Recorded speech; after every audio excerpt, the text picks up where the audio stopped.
जय जवान जय किसान साथियों 2022 के बीमा क्लेम के लिए बहुत लंबा संघर्ष किया। नादू चौपटा के अंदर 90 दिन तक धरना चला।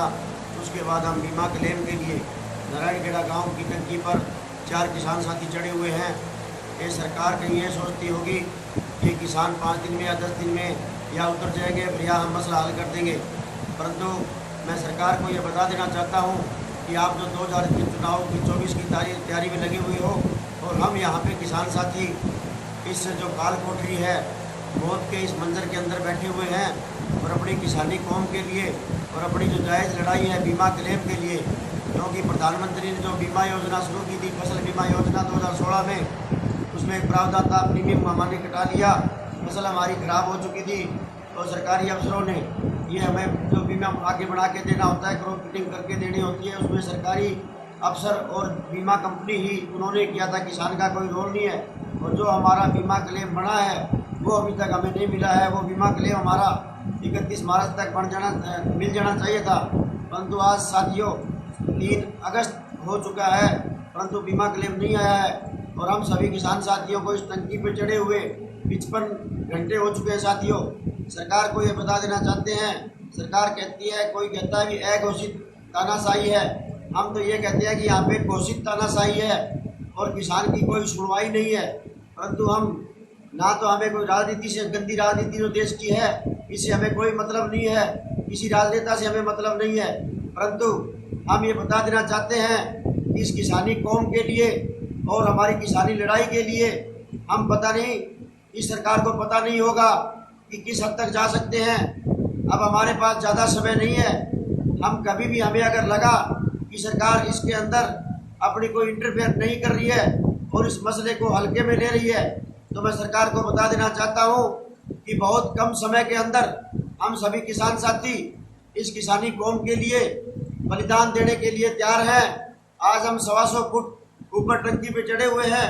यहाँ पे ना बैठने की जगह है ना सोने की जगह है, चारों पासे इतनी गंदगी है, कबूतरों की मीट से ईद में बदबू आ रही है और सभी किसान साथियों को परेशानी भी है, सभी किसान साथी टेंशन में है, परंतु उसकी कोई बात नहीं, शरीर की कोई परवाह न करते हुए एक ही प्रण लिया था कि बीमा क्लेम हम दिलवाने का काम करेंगे।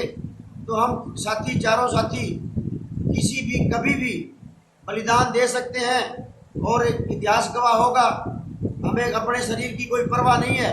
इतिहास गवाह होगा कि किसानी कौम की लड़ाई के लिए उन साथियों ने अपनी जान की शहादत दे दी थी।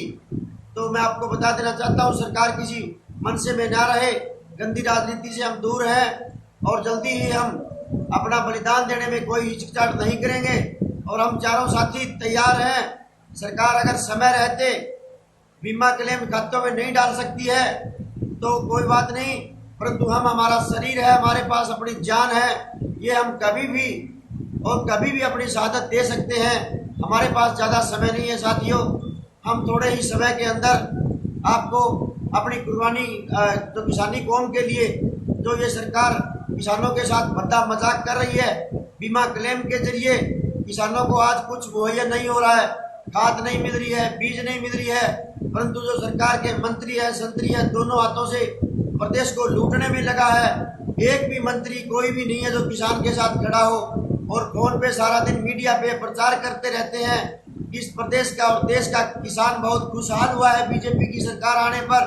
मैं कहना चाहता हूँ कि सरकार आने पे ये जो किसान है अपने खेत में जा कर के इस सरकार ने कागजों की लड़ाई शुरू कर दी।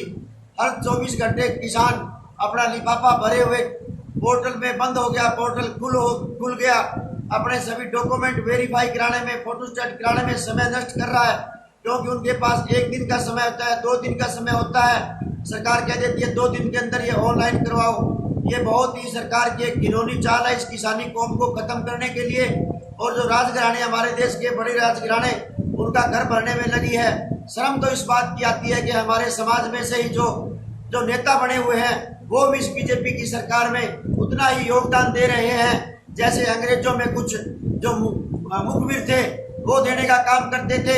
हमारे एरिया के जो नेता है, मैं उनको मुखबिर कहता हूँ, जो अंग्रेजों के मुखबिर थे, और ये बीजेपी की जो ईस्ट इंडिया 2 कंपनी है इसके मुखबिर बनने का काम कर रहे हैं। सिरसा के कई नेता हैं वो अपना भविष्य चमकाने के लिए, अपने बच्चों की भविष्य चमकाने के लिए इस सरकार की चाटुकारिता कर रहे हैं। इतनी शर्म की बात है, इतने बड़े परिवारों से होकर भी अपना इस धन भरने के लिए सरकार की गुलामी कर रहे हैं, चाटुकारिता कर रहे हैं। परंतु मैं बता देना चाहता हूं, हम किसी नेता की और किसी पार्टी की गुलामी कभी नहीं करेंगे और किसानी का सिर, जो हमारे बुजुर्ग हैं उनका सिर कभी झुकने नहीं देंगे। और किसान की इस लड़ाई के लिए बहुत जल्दी हम चारों साथी शहादत देंगे। उसके दूसरे दिन ही सरकार यहाँ पे रोने का नंगा नाच करेगी। तो आप किसान साथियों को सोचना है कि जो सरकार के आएंगे उसके बाद, हमारे जाने के बाद, वो किस तरह की क्या क्या बयानबाजी करते हैं, वो आपका काम है देखने का किसान साथियों। इस देश का काम है वो देखने का साथियों। मीडिया का काम होगा उसको किस तरह से कवरेज करते हैं साथियों। परंतु हम अपनी जल्दी ही हम फैसला लेकर के, परंतु मैं एक ही बात कहना चाहता हूँ साथियों कि जैसे भगत सिंह की कुर्बानी व्यर्थ नहीं गई थी और देश को आज़ाद हुआ था, हम चारों किसान साथियों की जो शहादत होगी व्यर्थ नहीं जानी चाहिए। हमारे जाने के बाद मैं उम्मीद करता हूँ कि लाखों की संख्या में हमारे जैसे नौजवान पैदा होंगे। वो यूट्यूब और सोशल मीडिया पे सिर्फ रील बनाने का काम नहीं करेंगे, अपने शरीर को कष्ट दे के सरकार को झुकाने का काम करेंगे साथियों। बस मैं इतना ही कहूँगा कि जो ये सरकार गंदी सरकार है, इसके झांसे में नहीं आएंगे। हमें प्रावधान, हमें बहुत वो दिया गया है, तारीख लिख के दिया गया है, खाली बातें लिख के दी गई है कि हम जल्दी आपका समाधान करेंगे, मीटिंग करेंगे, लास्ट फैसला होगा। कोई मीटिंग नहीं, कोई कुछ नहीं, किसी के साथ मीटिंग नहीं करेंगे साथियों।